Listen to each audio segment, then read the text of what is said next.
Hi folks, welcome to this edition of Broken Arrow in Motion. I'm City Manager Michael Spurgeon. Thanks for joining us. With me today is the Chief of Police Brandon Berryhill. Chief, how you doing? Great, how you doing? So how things going in the PD? Great, we're gearing up for summertime if it ever gets warmer, and things are going really well. You know, I like to have our Chief of Police and Fire Chief come on a few times a year to talk about all the great things that are happening in our public safety departments. And this is that opportunity for the folks to hear directly from our Chief of Police about what's happening. So we're going to take just a couple of minutes. I'm going to ask him some questions about a few of the initiatives that he has going on right now. So let's kick it right off with the fact that you've started the district meetings within our community. Let's talk about those meetings. Yeah, so we divide the city up into 8 districts. Those are based upon population, calls for service, things like that. And this year I wanted to get and have these meetings where we were meeting with homeowners and residents by district. And so we've had our first one. Floral Haven was our sponsor, so we had it within that district. We had about 50 people attend that. And kind of give them an idea, the highest calls for service in their district, the top most reported crimes, kind of go through things they can do to protect themselves, to make their neighborhood safer, cohesion, things like that. It was received really well, so our next one's going to be District 2, which is kind of the center part of the city. Since the police department's within that district, that's where the meeting will be held sometime in late April. We don't have a time yet. And we're excited that we're going to go throughout the city and meet with all the districts as a collective.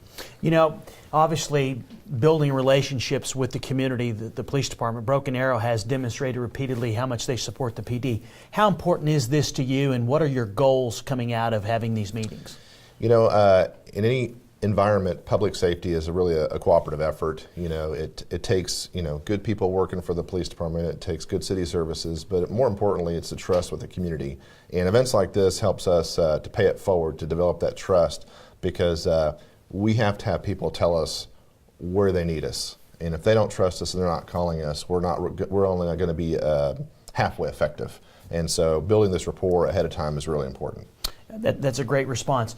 We do publicize when the district meetings are going to be held, and we certainly encourage everyone to come out and visit with the chief and his staff and find out what's going on and ask all the questions you may have, because we want to maintain a great relationship with the community.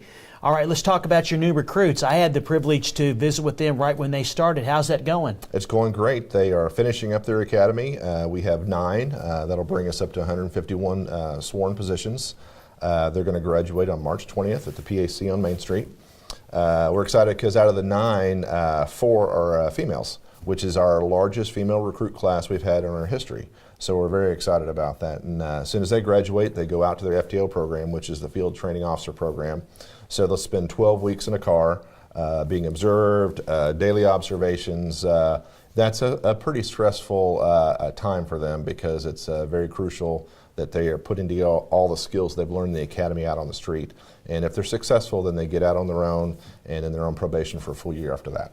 It was a pleasure to meet with them, and I'm looking forward for them to graduating and starting their careers in law enforcement. Okay, let's talk about something really cool that you just implemented that was out on Fox 23, had a story about it last night, and that is the Comfort Dog initiative that you started in communications. Right, so we, the police department for Broken Arrow, we operate several different divisions, and one of those is the animal shelter. And we're always trying to find ways, creative ways, to up our adoption rates, which is up in the 90 percentile, which is great.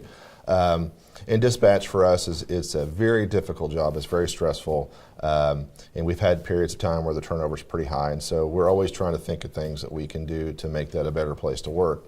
One of our dispatchers, Lisa Smith, said she would like to bring a dog into work, and I thought about maybe doing a therapy dog with the business, but we have all these dogs that need to be adopted out anyway. And so I said, well, go find one. And so they went to the shelter, and our first one was Casey, and Casey was a golden retriever. And the demeanor has to be just right for that environment, because they're answering 80,000 calls a year in there. And so Casey was very docile and quiet, and she was adopted really quick. And our current one is Abby, and Abby is we think she's Corgi, maybe some Border Collie, we're not sure, but she's about 40 pounds and 3 inches off the ground. So Abby is very docile, and she works really well in there. And so what happens is one of the dispatchers actually will take the Comfort Dog home.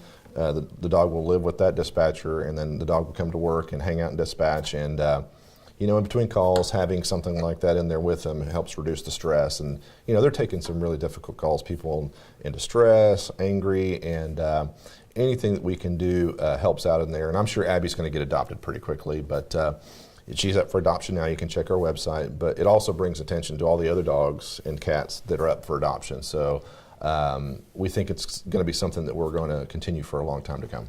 I think it's a great initiative. I want to send a shout out publicly to the communications team. I get a chance to meet with them every now and then. I met with Steve Bradley recently on a matter we needed to address, and I think he does a great job. And I know Lisa, how hard she works, and had a chance to meet with her a few times, and I'm getting to know some of the others that are there, and I think we're very blessed because it is a very stressful. So just want to say thank you for the job that you do every day for all of our citizens.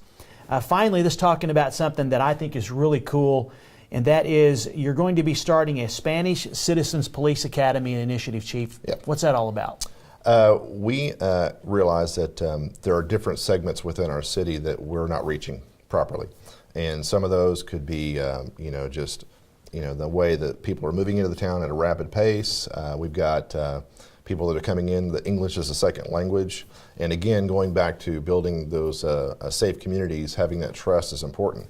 And so we feel like it's important for us to reach out to our Spanish-speaking citizens and making sure that we're building that trust forward before bad things happen. Because like anything else, if you don't tell us what the problem is and that problem grows and it goes unreported, it gets to a point where we may or may not be able to get a handle on it.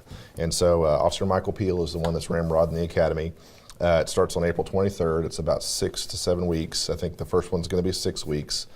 We have internal employees, dispatchers, and officers that have translated all the materials into Spanish, and it's going to be a Spanish-speaking academy. So Michael doesn't speak Spanish, so it could be slow and painful at first, but we think it's an important step in the right direction.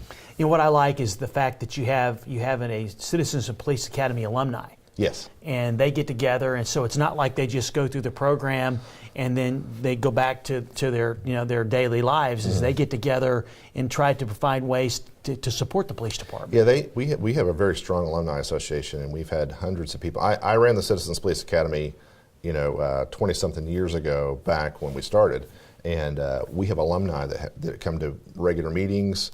They in fact have a nonprofit designation, and they raise money. They bought our first drone for our crime scene investigator, which we've used several times, and they stay pretty active. They volunteer at different events. So when you see Night Out Against Crime on Main Street, things we do like that, some of the people that are volunteers are Citizens Police Academy Alumni Association members. And so I think it's exciting that we may have some of those that are Spanish speakers too. I do too. They asked me to come a couple of times a year to talk about all the great things that are happening in the city. So I do want to also recognize those group of Broken Arrow citizens that continue to give back to their community even after they've completed the academy. So, Chief, that's about all the time we have. Anything else you want to close with? It's a great time to be in Broken Arrow. The meetings that we're having and the people we're meeting with, I think there's a sense of excitement about the city, and I think that people that are moving here and people that are here are really excited about the progress that's going on. Well, you're doing a great job, and I enjoy watching your leadership team do what they're supposed to do, and that is work with the officers, make sure they got all the equipment and the right support they need to be out to go work with the community to keep us one of the safest cities in America. So, folks, that's all the time we have for this segment. I want to thank Chief Berryhill for coming on and basically talking about some of the great things that are happening in the police department. Until then, take care and hope to see you around town.